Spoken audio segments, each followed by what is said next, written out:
The verdict of Football Association of Malaysia's appeal to World Football Governing Body FIFA was finally out earlier tonight at 2200 hours or 10 p.m. Malaysia time. And as we all know now, FIFA had rejected Malaysian football's appeal and upheld its original decision made on the 26th of September in imposing a heavy fine to the Football Association of Malaysia and also the sanctions on the seven now ineligible players: Hector Havel, John Irazabal, Facundo Garces, João Figueiredo, Emmanuel Machucha, Rodrigo Hogaldo, and Gabriel Palmero. They will all still serve their 1 year suspension, which began with immediate effect from the original date of sanction, and each of them will still have to pay the fine of $2,000 Swiss francs each. And with all options now closed for FAM's argument or appeal in their case against the seven and themselves for their involvement in the fraudulent documentation scandal, the only recourse left for FAM is now to escalate the matter up to the Court of Arbitration for Sports. And before that happens, FAM is expected to file a expected decision to FIFA to get the World Football Governing Body to show or to reveal how FIFA how the FIFA Appeals Committee led to its decision to uphold the original sanctions against Malaysian football as a whole.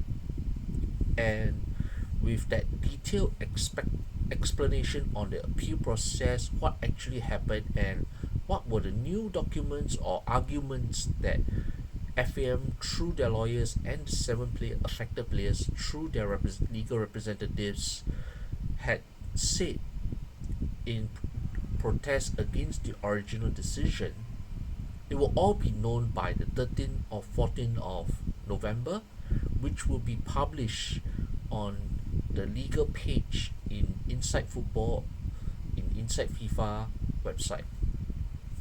And with that, there are now several implications amidst this fallout from now what is, I think, take away the expected appeal to the Court of Arbitration of Sports, what is expected to be cast in stone as far as the World Football Governing Body is concerned at this moment. Now, what are the possible sanctions now that FIFA has said FAM had used seven ineligible players? FAM is given a huge fine. The seven players were also given fines and 12-month suspensions. Now, the Asian Football Confederation now has to show its hand on how it wants to sanction FAM and Malaysian football as a whole. So, at risk right now are the opening two Asian Cup final qualifying round fixtures that were played earlier this year. The March encounter against Nepal, where Hector Havel featured, and more importantly, the 10th of June match against Vietnam, where they recorded a 4-0 win with all seven ineligible players being involved in that game that saw them end its losing run or failure to defeat the Vietnamese in over a decade. Now, what could happen immediately is AFC could now overturn both games, which were victories for Malaysia in both instances, into default 0-3 defeats, which will hand 3 points each to Nepal and Vietnam. And with the possible altering of results, Vietnam will now lead Group E with 2 matches remaining before Malaysia take on Nepal in the return leg at Bukit Jalil National Stadium on the 17th of November. So, with the table now being turned upside down, Malaysia are still not out of contention, but with only group winners qualifying for the Asian Cup finals in Saudi Arabia 2027, chances of Harimau Malaya moving on to the next stage of the fight for second successive Asian Cup finals now looks very slim, and the implications could go beyond the overturning of the results. What could AFC also do? Will Malaysia be thrown out of the Asian Cup qualifying altogether? Probable, but actually it's unlikely because Malaysia has already played 2/3 of the games, while FIFA ranking points could be altered as a result of those defeats. What could It would be unfair to throw the Harimau Malaya team led by Peter Flamoski out of the competition entirely because of the 7 fraudulent players. Because both games against Laos were played and they won both legs effortlessly last month without those 7. So those 6 points they are expected to keep, but the other 6 points achieved in March and June could be forfeited. And so, because the implication of throwing Malaysia out of Asian Cup final round qualifying could also affect all the other groups, because in this final round of Asian Cup qualifying there are 6 equal groups of 4 teams each, with one group being reduced to 3 due to a possible removal of Malaysia.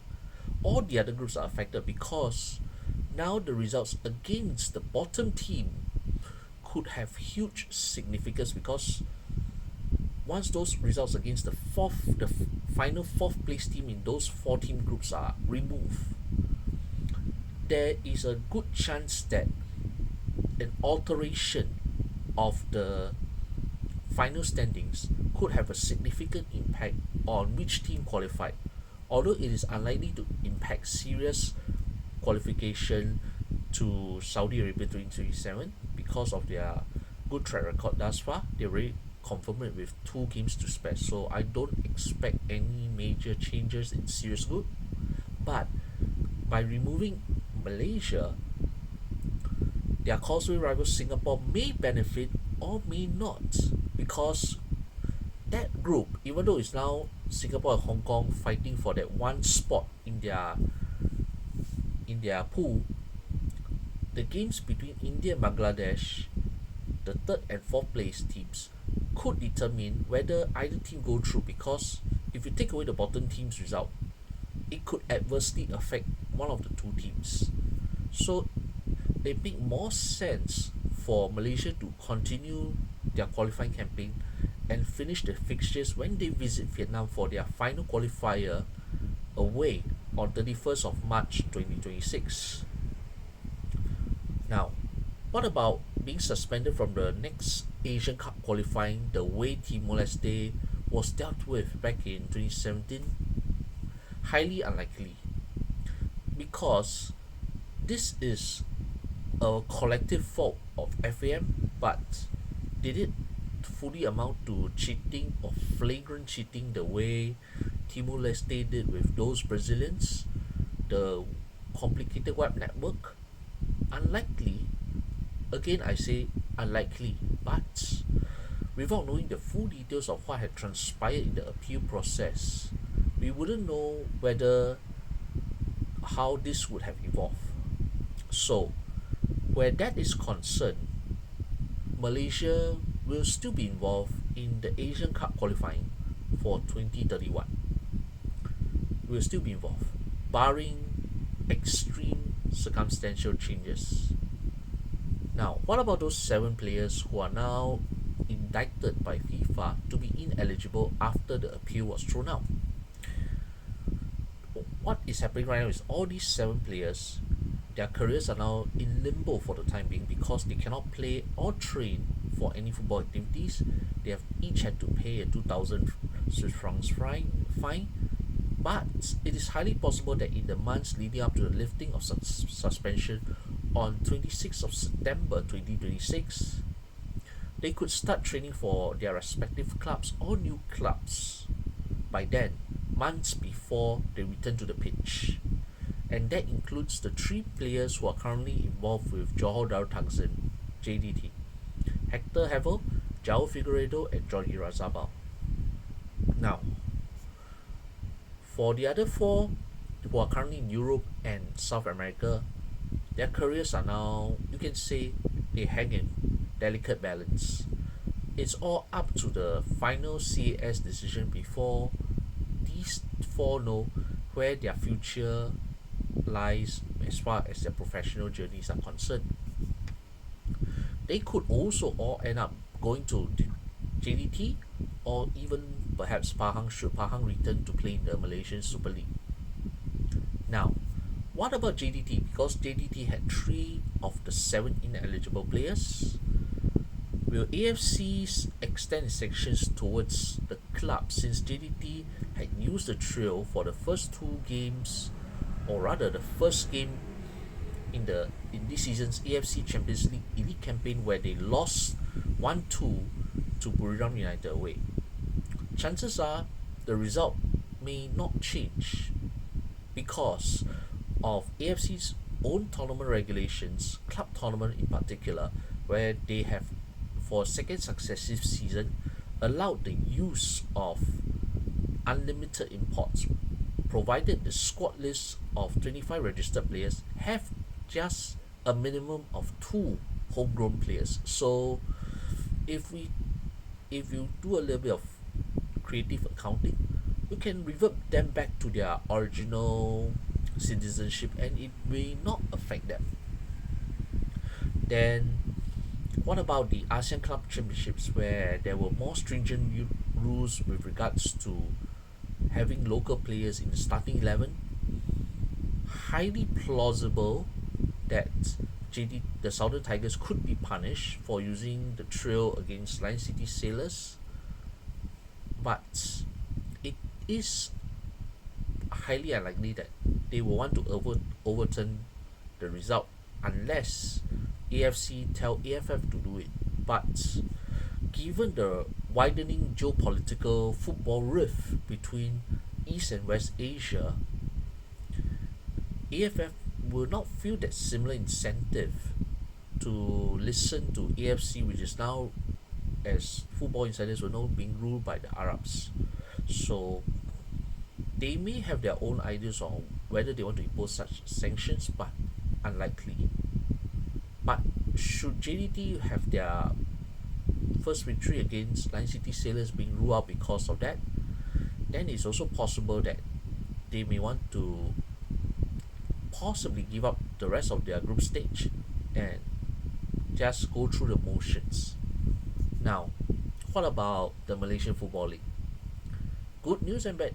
Well, the thing is, I don't expect anything from the Malaysian Football League as far as JDT are concerned, involving the usage of the trio in the earlier league matches before the 26th of September suspension. I do not expect anything drastic, and especially we know how Malaysian football works. Who really will want to step on TMJ's toes in the domestic scene? So I don't expect anything drastic to happen in the local competitions front. Now, so all said and all done, now I'll go touch on the CAS part where this is concerned. The only recourse left for FAM when it comes to their appeal, having failed in their appeal against FIFA in the decision that was announced earlier tonight. So after the expected decision where FIFA will review everything in print, in black and white, on how the process went, what was the arguments FM made, what were the arguments those 7 players made, and how and why FIFA upheld the original decision, then having exhausted all internal remedies with FIFA, FM will now be expected to file an appeal to CAS through the appeals arbitration procedure. And in this appeals arbitration procedure, which is expected, this appeal is expected to be submitted by December latest. It will take 3 months maximum, 3 months between this submission and the final decision from CAS. And as far as this is concerned, the ultimate decision by CAS in through this process will be legal, final, and binding. That means there is no more chance to appeal, no more chance to turn and twist the outcome. This is the only route Kelana Jaya can take right now. So, and we expect this final decision on whether the ban on the 7 players will stay, whether FAM will be given that heavy fine, or whether these 7 players are ultimately cleared to play, all will be known before the final Asian Cup qualifier between Vietnam and Malaysia on 31st of March next year. So, all said and all that about the process, the implications, and all this, what are the biggest takeaways from this FIFA sanction that is now, to them, legal and binding, subject regardless of the CAS appeal? Well, first, it's pretty clear that the depth of international sports law and administration is wider, more sophisticated than what Malaysian football, and perhaps to an extent even the rest of Southeast Asia, previously had understood or known. Because, let us admit it, it is not every day that Southeast Asian football would be in the spotlight over a complex legal case. Yes, some will say they look so Latino, they don't even look like they are Malaysians. But these unchanged sanctions are indicative of poor administration by FAM throughout the whole process, from the very botched FAM conference involving Harimau Malaya representative and his lawyer Sergio Vito, and those FAM officials who have no clue on how to answer those questions, which I have touched in the last video over there, and ultimately the attempt by Tunku Ismail Ibrahim in his attempt to salvage the situation by having a press conference 2 Saturdays ago. Well, he did admit implicitly that that appeal could fail and would fail, as it has now turned out. Although he has said that he will still persist with what he has wanted the best for Malaysian football, regardless of what happens with those 7 players, and he has already made that promise in that press conference that he would take care of those 7 players. But the failure in the appeal is more than just, it's not just about Harimau Malaya's shortcut route towards naturalization, but it's the way how Malaysian football handles its administration. As Steve Darby once said in the book and in his autobiography, and I think even in a recent interview, he's actually stated something about, because a lot is dependent on how the officials want to handle it. Those who handle it justly and know their football will allow coaches to take their discourse. But at times, officials who are more who have a more vested interest in power and such and the position may have other ideas as far as how running a football club, or even let alone the State Football Association or team, could be concerned. So it is, you can say, an indictive embarrassment on how Malaysian football handles itself where paperwork administration is concerned. No more jago kampung. It's like takde. It's like it's time to change the way how Malaysian football organizes itself, not just in Kelana Jaya but also in state FAs, because you can't depend on just one JDT to keep fueling the ecosystem. What if one day, the day will come when Tunku Ismail will be the Sultan of Johor? Currently he's the region of Johor, but he'll be one day the Sultan of the state. Who is going to take care of the Southern club, the Southern Tigers? He? Not likely. and he can't even be in any position in FM because of his current duties and responsibilities as the regent or the acting sultan of Johore's southernmost peninsular state, while his father is the Yang di-Pertuan Agong of the country. Yes, a bit complex when it comes to um, royalty, it's where this is concerned, but Malaysia football has to think on how they have to at least step up in terms of administration, in terms of the mentality.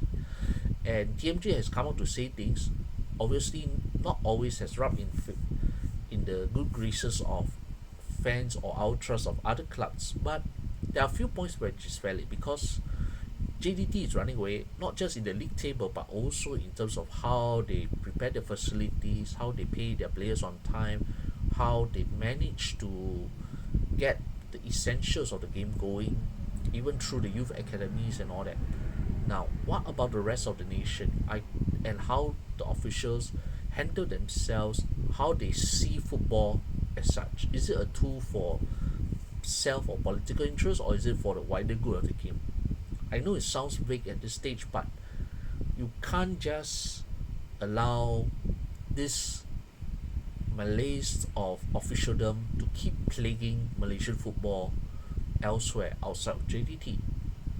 So this is a good wake-up call as far as the administrative side is concerned, because where 1994 the Kelong scandal had a huge impact on the players, especially wiping out a generation of talents. This time round is, yes, the 7 affected players. It will hinder the naturalization process for Harimau Malaya for a while, and also, but the bigger culprits, you can say a huge wake-up call, is for the administrators, the officials who are involved in the game at the national level, at the state level.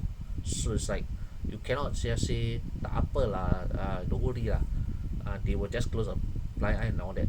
No, I think things have to really change after this sanction, because on a national level is actually as embarrassing as what TMJ also said. The 1MDB scandal is as embarrassing as that, especially for Malaysian football fans. So it is for the administrators and officials. It's either they change their mentality, or they have to find more capable officials to come in to do the job. Although we know politics can in Malaysia may work in a way that it's not as easy or easily understood or translated from the way how the very advanced football associations in the world operate on a national scale. So this is a massive challenge, but it's a wake-up call, because the malaise is now on the whole nation's football officials, especially the current leadership, especially in whether in clubs as well, because they have already been in unfavorable view of FIFA for quite a number of years, over late salary payments, foreigners having to go all the way to FIFA to file claims against their former Malaysian club over the non-salary payments and all these, and with clubs, Malaysian clubs still under international transfer embargo by FIFA. Yes, current A1 AFL A1 teams, Kedah, yeah, mainly Kedah, it's affected by this. So Malaysia is the bad boy of Southeast Asian football, where officialdom is concerned, the very naughty boy. Now, what about, we talked enough about Malaysia, then what about the international aspect?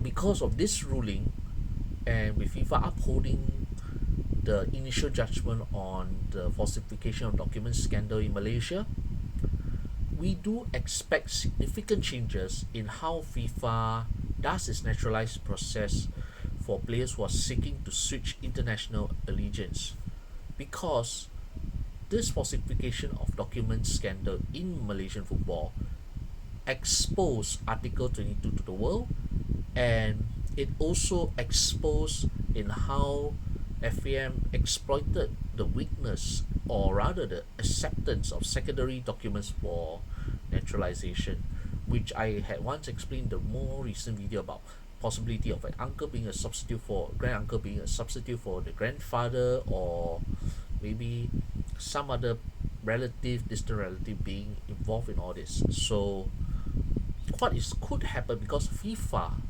are actually not totally scot-free. Yes, FIFA is the world governing body. It has the final say in decisions regarding world football, but no, FIFA's rules and rather lax nature on the naturalization process allowed this loophole to be exploited. So expect the tightening of criteria, especially under the grandparent section. And this could involve a wider collaboration between FIFA and all the national birth registration bodies worldwide that involves all the member nations. So they have to put a mutual binding to collaborate on such procedures, and perhaps in more questionable or dubious cases where they will want expert opinion on archaeological ancestry, proof of heritage, proof of the blood lineage, before FIFA will give the final okay for the player to switch his national allegiance from his country A to country B. And this is a lesson FIFA has to learn when it comes to handing out such changes, because previously for quite some time FIFA has been laissez faire, like okay lah, that come, you get one, you get one to change, okay, I give you. Okay, everybody happy, boleh. And this is what happened. And I think it's a it's a wake up call, a hard knock on having proper procedures. I think why Malaysia ultimately went through such a huge step, a huge risk in getting those 7 to bolster significantly the national team, even if it was for a brief while, was because they knew that even with the initial batch of heritage and naturalized players, they wanted something that would really push them up to a level in a super short space of time. But the hard lesson that comes back is ultimately there's no easy shortcut for fast track citizenship. And I think when other Southeast Asian fans had mocked Malaysian for football for a long time, especially on Harimau Malaya for like becoming an international footballer for Malaysia by becoming a tourist, it says it is a very damning indictment on how they saw Malaysia with their unusual 7 players. Very high, much higher quality, equivalent to Tiongku's level or better still, but ultimately no proof of Malayan ancestry. That was the downfall. And I think Malaysia was forced to do this because Indonesia weaponized this naturalized or heritage process to get those players with Indonesian heritage in Europe or even America, to get them to play for the Garudas in their amazing World Cup qualifying run that ended in the 4th round following losses to Saudi Arabia and Iraq last month.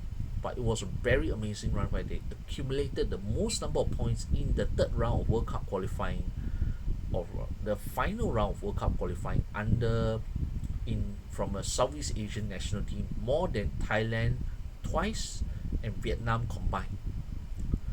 So that was the most amazing run that the Garudas enjoyed, the Indonesian fans enjoyed, even Southeast Asia really shared, in spite of how people laugh at it as like it's almost a Netherlands B or C or whatever you name it, whichever alphabet. So, but the thing is, if countries who realize that they do not have enough talent or the quality to build a strong national team, they still have to go through proper procedures. And we can actually look at the Philippines as the original pioneers when it comes to the heritage player process. I mean, Philippines are is one of the is the rare Southeast Asian nation to allow dual citizenship. So as long and because of their worldwide Filipino diaspora, they are able to get players of Filipino heritage worldwide to play for the Philippines if they are unable to play for their nations of birth due to the lack of ability and all that. And this has significantly impacted on both the men's and women's because both of them, for the men, they qualified for the Asian Cup finals in 2019 in the United Arab Emirates for the first time and only time so far.